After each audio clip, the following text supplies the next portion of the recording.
Hey kings and queens, welcome back to my channel. How are you all doing? Hope you guys are doing well. Today I'm going to be talking about how to start a hair business in 2021.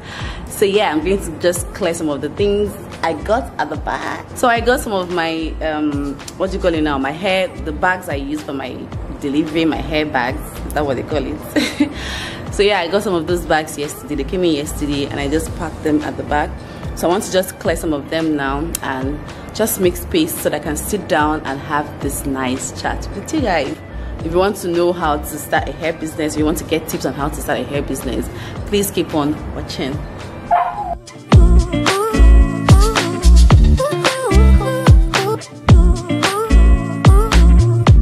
So guys, I'm just going to dive right into today's topic, which is tips on how to start a hair business in 2021. Tip number 1. Know your target market. Very key. Why I feel this is the first thing you need to do is because it's going to affect every other parameter. Your target market, especially in the hair business or in the hair industry, would determine the kind of hair you're going to buy, will determine the kind of vendor you're going to, or supplier you're going to be looking out for. So if, say for example, you are targeting lower income earners, you're not going to be looking at luxury hairs, right? Or let's say you're looking at top class women, you're not going to be looking at synthetic hair vendors, right? So that is why you need to, first of all, sit down and determine your niche. I feel in the hair business it's important that you find a niche. It's important that, okay, you're known for selling luxury, you're known for selling hair, donor hairs, you're known for selling synthetic hairs. People wear synthetic hair, people wear different kinds of hairs. So don't say, oh, everybody's my customer, like, oh, I'm selling hairs to every kind of person. No, like, you should have the people that you're targeting. So with that, you're going to know the kind of supplier that you should look out for, and so on and so forth. So yeah, that is the first tip. Know your target market. Sit down now. If you're intending to start a hair business, sit down now and determine who you want to sell your hair to. Okay, tip number 1. Tip number 2, choose a business name. I feel this might even be your first step if you want, but after you have determined the people you want to sell these hairs to and you are ready that you're going to start this hair business, you need to choose your business name. Reason being that you can't say, oh, okay, I like this particular hair name or I like that particular name, and then you're just sitting around and you're just waiting for when everything is complete for you to choose that name and go and register that name. You might be late when you decide to do that, right? You might say, okay, I like Chi Hairs Limited, and then you get the shock of your life when you go to register that business and you see that someone else has already taken Chi Hairs Limited, you know. So it's good that when you decided that I'm going to start this hair business and you've already chosen your target audience, the second thing is for you to choose your business name. It's a matter of urgency for you when you're choosing your business name, because a lot of people register their businesses every single day. Chances are that the name that you like may have already been taken. So the faster and the earlier you register your business name, the better for you. This leads me to tip number 3, which is quickly go and open a business account. I made a video sometime about how to open a business account and how to have a separate account for your business. I'm going to leave the link up here.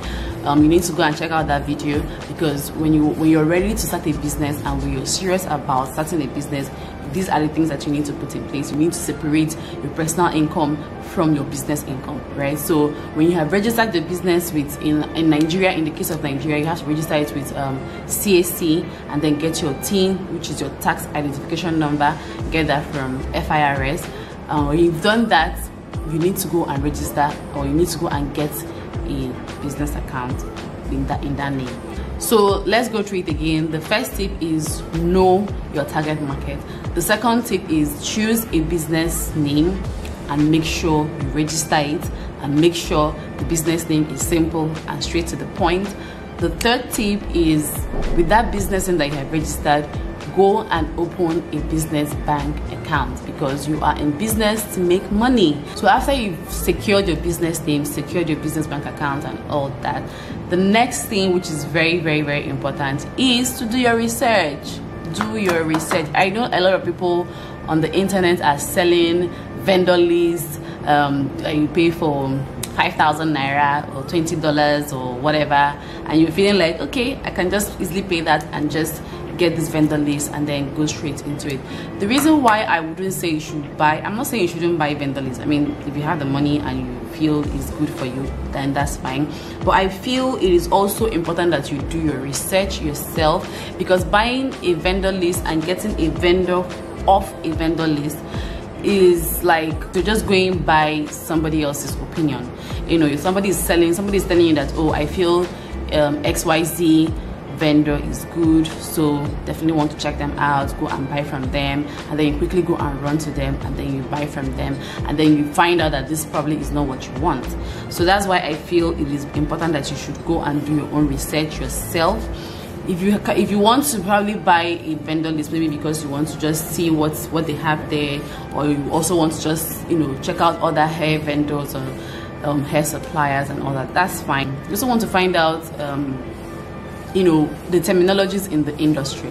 You can't say you own a hair business or a hair company and you don't know what a dono hair is, you don't know what a virgin hair is, you don't know what a Remy hair is, you don't know what a fiber hair is. You need to know the differences between all these kind of hairs. You need to know your onion, so that your customers, because when you start putting out content, you start putting out start maybe like, you know, doing your adverts, telling people that you're selling hair, people are going to ask you questions, and you don't want to be biting your tongue, you don't want to be eating your lips because you don't know what to say. So you need to do your research in the terms of knowing your onion, knowing what is involved in hair production, getting a vendor, getting a donor, what it means to have a hair that is just a hair that is one donor, or a hair that is from multiple donors, a raw hair. You know, like, you need to know the differences between all these hairs, different kinds of straight hairs, whether, because there are natural straight hairs, there are just double drawn straight hairs, and of course the almighty bone straight hair. So you need to know what all these kind of hairs are, this kind of hairstyles are, so that you are grounded, so that when somebody asks you questions, you are able to respond, right? So do your research in that aspect, and also do your research in terms of getting a hair vendor. Just get your hair vendor by yourself. It is also even better that you sit down and tell yourself that I did this work myself, right? Instead of just going off to buy a hair vendor and then you start buying hairs from those hair vendors. I mean, imagine if those hair vendors are actually vendors that sell synthetic hair, and you've already said that your target audience is women of class, and then you go and quickly spend all your money and buy hairs from this vendor, and then you meet the shock of your life that these are all synthetic hair. So that's why you need to just do your research. Speak with these vendors. Quite a few number of them are on WhatsApp, so you need to communicate with them, do video calls if possible, chat with them. You really need to do your research, because these are the hairs that you're going to be selling to people. You want to know, make sure that they are exactly what you want. The reason why I'm hammering on this is because I wish someone told me this when I first started my hair business, because I made that mistake. I made the mistake of I didn't buy hair vendors, but the very first vendor I spoke with, I bought hair from him, and that was a huge mistake, because I wish I had known better. But I mean, that's life. I've made that mistake, I've learned from it, and that's part of the reason why I'm making this video, so that if you're watching this, you don't also make the same mistakes that I make. So what you want to do is that you want to probably order some hair samples from them, maybe like 1 or 2 bundles because you're going to have a list of people that you've talked with, and then you probably narrow it down to maybe 4 or 5, or as the case may be, any number you want, and then you want to order at least 1 bundle from each of the would-be supplier, right? You want to order 1 bundle each from them. Do whatever you want with the hair. Test out the hair, dye the hair, straighten the hair, use heat on the hair, do whatever it is, wig the hair, wear it as a wig, know how long it can last, know how long you can hold curls, know how long if you stretch it, how long it can retain the straightness of the hair or whatever. You know, just play around with the hair, basically experiment with the hair, so that way you know that, oh, okay, out of all these hair bundles I got from different vendors, this one stood the test of time, and so this is the one I am going to go with. These things take time, except maybe you have somebody that is already in the hair business that just took you by the hand and took you to hair vendor and quickly started buying from that hair vendor. if you're starting everything from scratch, you're going to give yourself time to do this research, time to eventually settle for the particular supplier that you want, and then eventually start selling. So you're going to invest your time and money into it. So you really need to do your research so that you know that you're giving out the best. Okay, so that is tip number 4. Tip number 5 is that once you have done all these things and you are ready, you have chosen your hair vendor, you need to create a social media account. Because, hello sister, in 2021 social media is king. Yes, that is just the truth. Especially now that we are in the COVID pandemic era, most people don't want to even go. I mean, even before COVID-19 even became a thing, most people were already keen into shopping online, buying most of their things online, and so on and so forth. And then with COVID-19, with the lockdown, everybody's indoor. Social media is like the new gold. So you need to have a social media account. You need to sit down and also find out how social media works, the things that you need to post, when to post, and all that. So you need to have a social media account. That is my final tip. You need to have a social media account. And when you don't just open the account and just say, hello, I've arrived, Instagram, I'm here. You need to also give us quality content. You need to post quality content, right? Post pictures, post videos. For a business that is like hair business is something that is, I would say, is very visual. Does that make sense? It's very visual in the sense that it's not something you say, oh, you can just take anyhow picture and just post. You need to, because if I am a prospect or I am a customer sitting down in my house, I need to, yes, I can't feel the hair at the moment, but I also need to see how, how does the hair move? How does it move when you move it? How does it move, right? So you need to make videos where you're moving the hair, moving the hair this way, moving the hair that way. That's why a lot of people who sell hair on Instagram, someone was telling me that, so I'm doing those that dance on Instagram. See, dance, if it means dancing on Instagram, dance. Yes, if it means shaking your head after I can't take paracetamol, you have a headache, do it. Because hair is something that is very visual, like I said. People want to see how bouncy is that hair. How does that hair move when you touch it? How does it move when you touch it, right? Even though I can't feel the silkiness, I can't feel the softness, I can't feel whatever, but I need to see how defined the curls are. I need to see how, when the air blows, how does the hair move? I need to see how the hair moves when I do like this, when I touch my hair, how does it move?